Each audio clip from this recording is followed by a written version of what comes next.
So, let us continue our discussion into the decay of a pulse.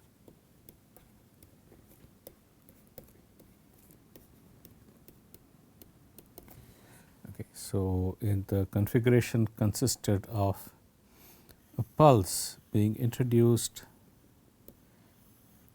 in the plane perpendicular to the z direction. Okay, a certain mass per unit area was introduced into the plane which I will call z is equal to 0 at time t is equal to 0. Okay.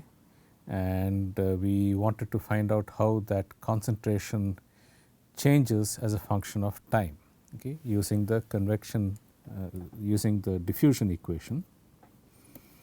The equation was partial c by partial t is equal to d square c by dz square, where d is the diffusion coefficient, and at t is equal to 0 we have written c is equal to m times delta of x. Okay.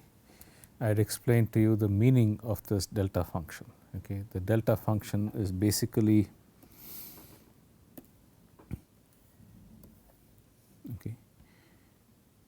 I am sorry, this should be delta of z because it is in the z coordinate. Okay. Delta function as a function of z is defined to be 0 for all z not equal to 0. Okay. So, delta of z is equal to 0 for all z not equal to 0. Okay. It is infinite at the location z is equal to 0, and integral dz times delta of z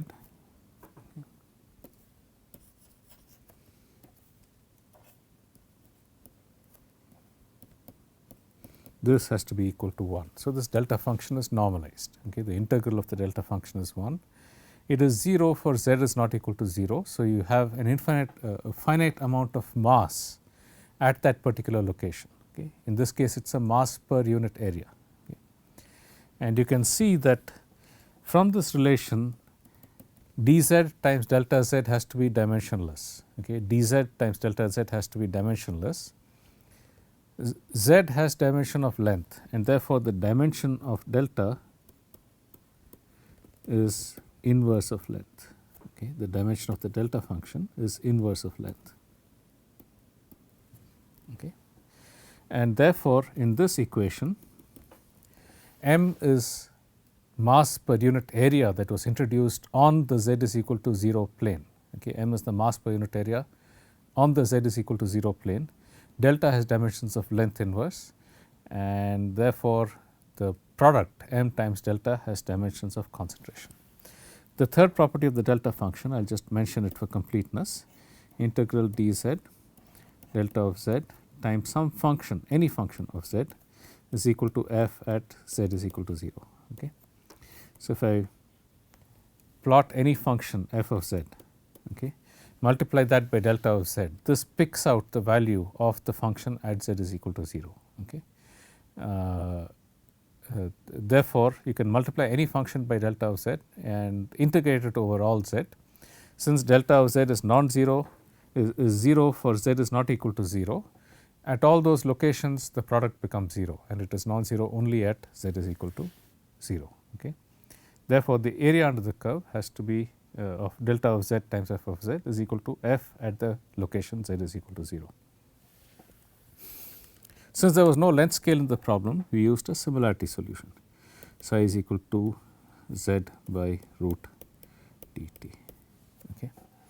And if you recall, we had expressed the equation in terms of this similarity variable, and got an equation which was of the form minus 1 by 2 d by d psi of psi c is equal to d square c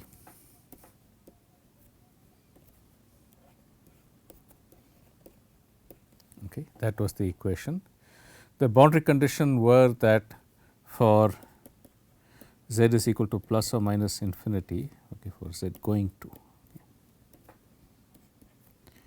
c is equal to 0. Okay. Far from this plane, the concentration has to be equal to 0. Okay. And the integral dz times c has to be equal to m at all times, okay, because whatever mass was initially put there has to be the total mass at any later time t. Okay. Okay. Therefore, this integral condition from minus infinity to infinity dz times c has to be equal to m. Okay. And we had solved this to obtain the solution c is equal to m by 2 root dt e power minus z square by 4 dt. That is the solution. Okay. It is a Gaussian function and it satisfies the condition integral dz c from minus infinity to infinity is equal to m. Okay. It satisfies this condition. Okay. I had related this to a Gaussian function. If you recall, a Gaussian function with 0 mean, okay, which has whose average is 0, is defined as 1 by root 2 pi into sigma into e power minus x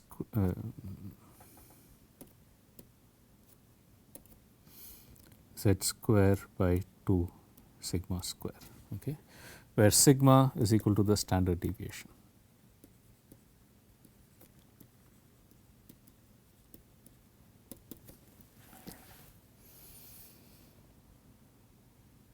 And this satisfies 0 integral this normalized dz g of z has got to be equal to 1, okay, from minus infinity to infinity, and the integral from minus infinity to infinity dz into z square into g of z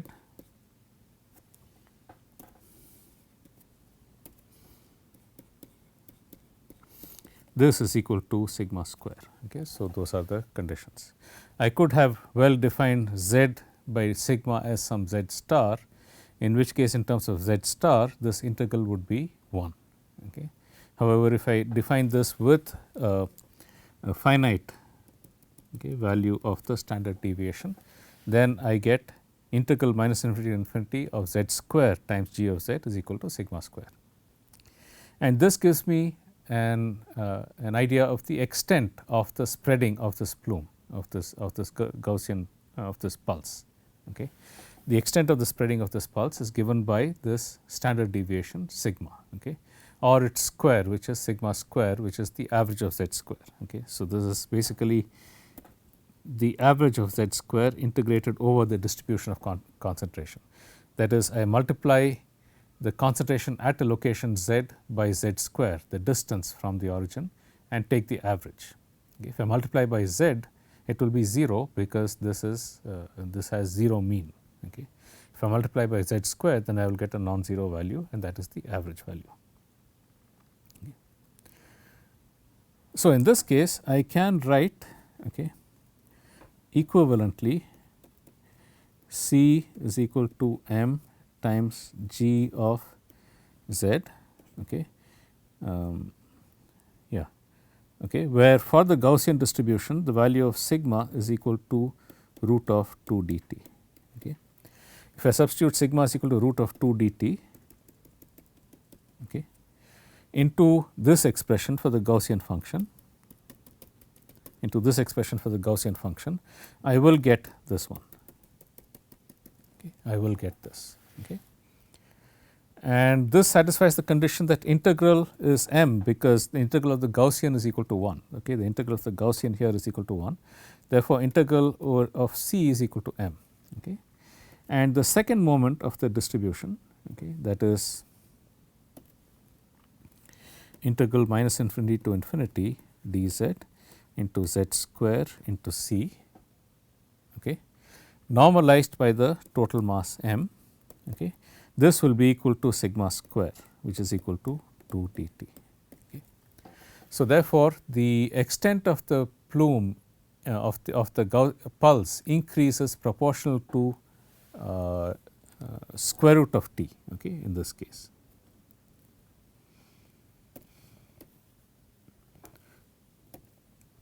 So, if I plot the concentration as a function of z, okay, that is the concentration as a function of z, and this is the initial point of injection, z is equal to 0. Initially it is a delta function. Okay. As time progresses, this will spread. Okay.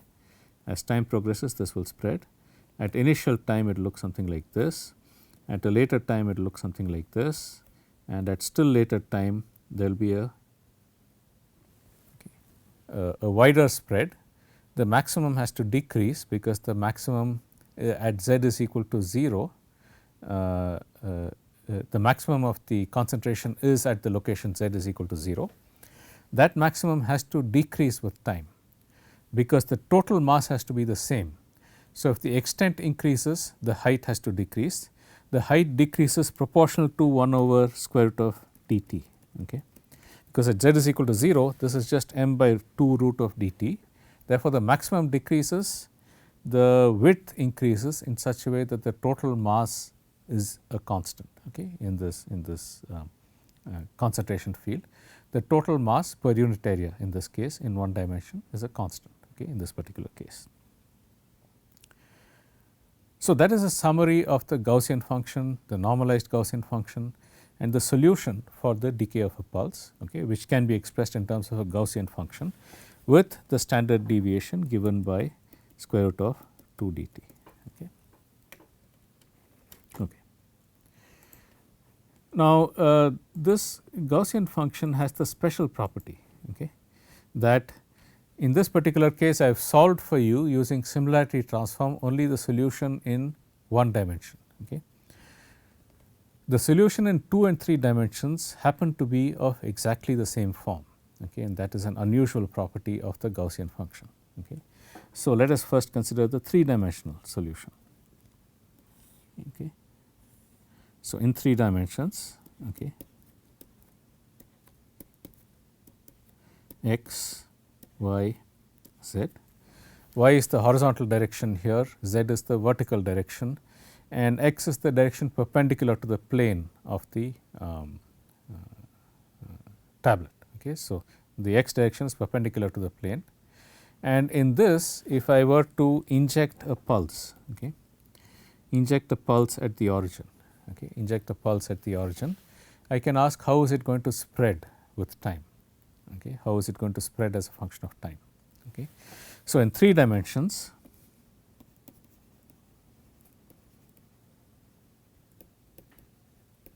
okay, mass injected is equal to, I will call it as m3, okay, just to remind ourselves that this is in 3 dimensions, not in 1 dimension as we had analyzed earlier. Okay. In 1 dimension you inject a mass per unit area, okay. In 3 dimensions you inject total mass, okay, at the origin of mass m3 at time t is equal to 0. Okay. I will not write down the differential equation for this, okay, or I can write it down. Okay. So, the differential equation for this is going to be, okay, we will see this later, okay, partial c by partial t is equal to d into partial square c by partial x square plus partial square c by partial y square plus partial square c by partial z square. Okay, that is going to be the differential equation in this particular case. Initial condition,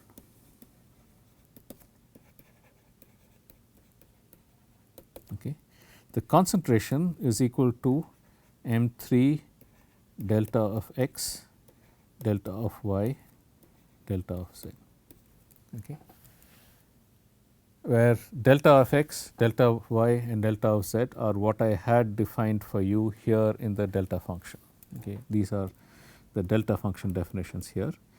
I just take the product of the delta function in the 3 coordinates. Okay. The reason is because when I inject the mass only at the origin, that mass is 0 for x is not equal to 0 and for y is not equal to 0. Okay. The mass is 0 for x not equal to 0 or y not equal to 0 or z not equal to 0. Okay. The mass is non-zero only when x is equal to 0 and y is equal to 0 and z is equal to 0. So, it is non-zero only at that particular location, and the total integral, okay, the total integral condition for the mass is that integral dx from minus infinity to infinity, integral minus infinity to infinity dy, integral minus infinity to infinity dz, okay, into c of x, y, z. This has to be equal to the total mass in 3 dimensions. Okay, that is the condition for the total mass. And you can see that M3 is mass. Okay. Each of these deltas has dimensions of length inverse. Okay. I told you that delta of z has dimensions of length inverse. Similarly, delta of x and delta of y also have dimensions of delta inverse, of length inverse. So, M3 times these 3 product of 3 delta functions is a mass per unit volume, as it should be for dimensional consistency of the initial condition. And the integral of the concentration over all volume has to be equal to the mass. Okay. So, this is the condition.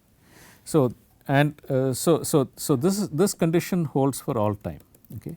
This condition, this integral condition is valid for all time, because the mass that is injected initially has to be the same that the mass that is present throughout the field at any later time as the mass spreads. Okay. And of course, you have to have the condition that C of x, y, z is equal to 0 for x tending to infinity or y tending to infinity or z tending to infinity. Okay, that is, the concentration has to decrease to 0 when x or y or z goes to infinity, far from the location of initial injection. So, those are the equations and the boundary conditions. We will see later how this can be solved in curvilinear coordinates. I will not go through the solution here. I will just give you what the solution is. C is equal to M3 into, it is basically the product of the solutions in the 3 coordinates. Okay. It is the product of the 3 solutions in the 3 coordinates. Okay. 1 by 2 root pi dt, okay, e power minus x square by 4 dt into 1 by root 2 root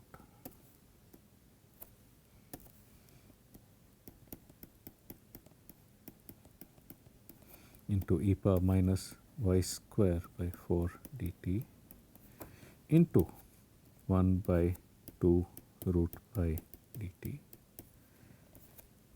e power minus z square by 4 dt. That is the reason I told you that this Gaussian function is a special function. It turns out in 2 and 3 dimensions the solutions are just products of the solutions in 1 dimension. Okay.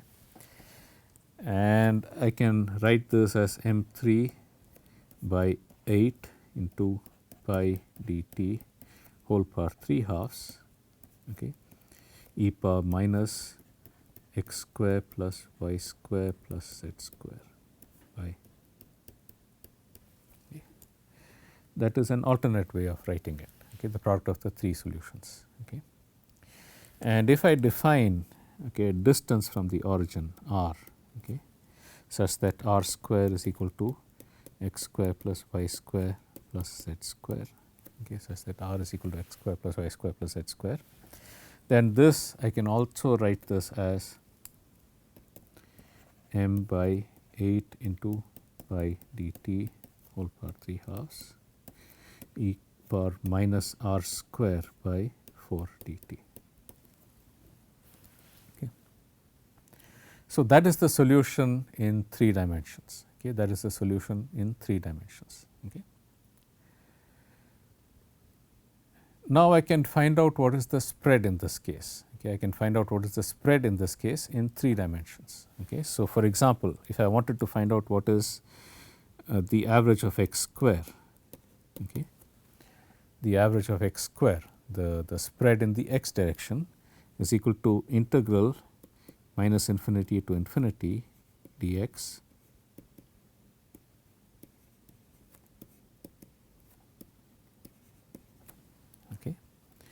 into this, okay, 1 by 8, yeah, I am sorry, there should be an M3 here.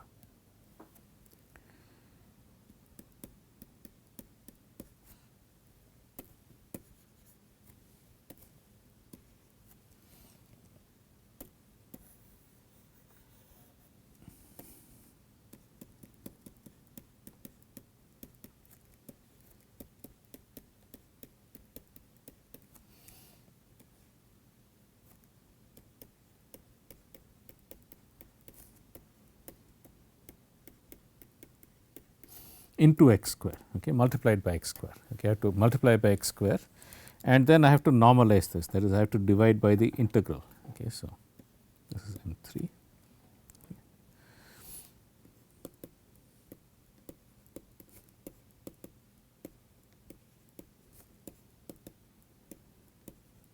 Okay, into this whole thing, okay, into this whole thing.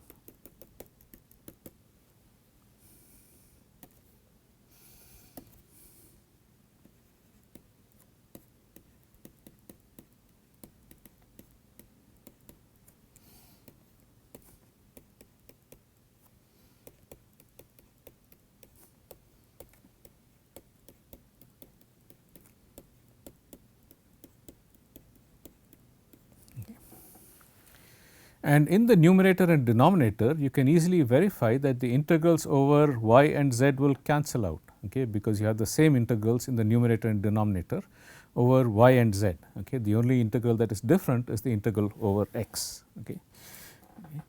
So, this is equal to integral minus infinity to infinity dx, okay, times, okay, I will take the M3 out. Okay, the integral over x is basically 1 by 2 root pi dt e power minus x square by 4 dt times x square. Okay. I can cancel out the M3 on the numerator and denominator. Okay, so I can cancel out the M3.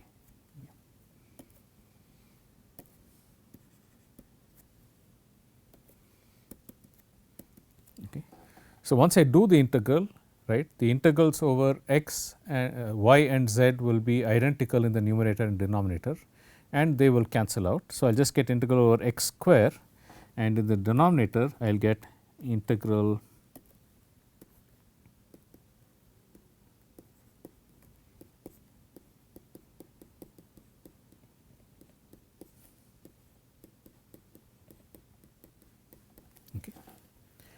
This is just the standard deviation in one dimension. Okay. This is just the standard deviation in one dimension, and we had already calculated that.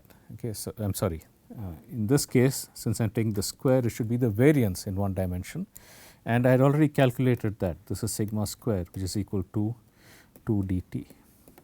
Okay. So, therefore, x square is equal to 2 dt. Okay. The average, the same as we had for z square earlier, because the y square and z square averages will both cancel out. Okay. And you can see that this configuration is spherically symmetric. Okay. It has no particular direction. Okay. There is no direction in this 3-dimensional space, and therefore, this concentration has to spread radially outwards. And when it spreads radially outward, the concentration depends only on distance from the origin, not individually on the x, y and z coordinates. Okay. And what that implies is that x square, y square and z square have to be the same, because it is spreading out spherically symmetrically. Okay. So, this is also equal to y square is equal to z square. Okay. So, the three of them are the same. Okay.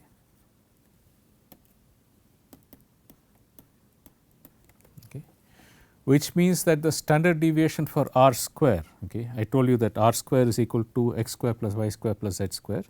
That means that r square is equal to x square plus y square plus z square. Okay. This has to be equal to 6 dt. Okay. It has to be 3 times what we got in the x direction. Okay. It has to be 3 times what we got in the x direction. and this is for 3 dimensions. Okay. This is for 3 dimensions. You can also solve this for 2 dimensions. Okay.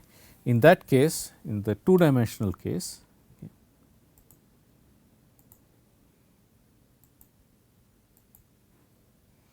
okay.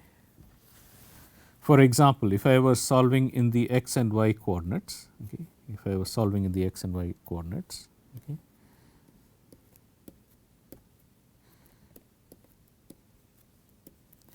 I would have a line source. Okay.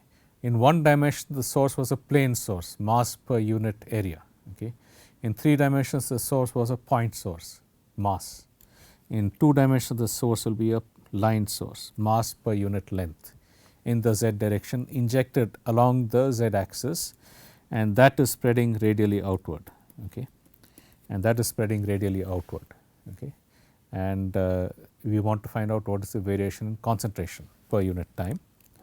So, the analysis is exactly equivalent to what we had earlier. So, I will just give you the equations, the conditions and the solution. Okay. The equation is partial c by partial t is equal to d square c by dx square plus d square c by dy square. The boundary condition is that c tends to 0 for x tending to infinity or y tending to infinity. The integral condition is integral dx integral dy c of x y is equal to m2, where m2 is a mass per length injected along the y axis. Okay, mass per unit length injected along the y axis. Initial condition is that the concentration is equal to m2 times delta of x delta of y at t is equal to 0. Okay. m2 is a mass per unit length. Each delta function has dimensions of length inverse. So, the product is now a concentration. Okay. And this satisfies this condition of the total mass. Okay. And the solution for this is going to be c of x y is equal to m2 into 1 by 2 root by dt e power minus x square by 4 dt into 1 by 2 root by dt e power minus y square by 2 dt by 4 dt, I am sorry.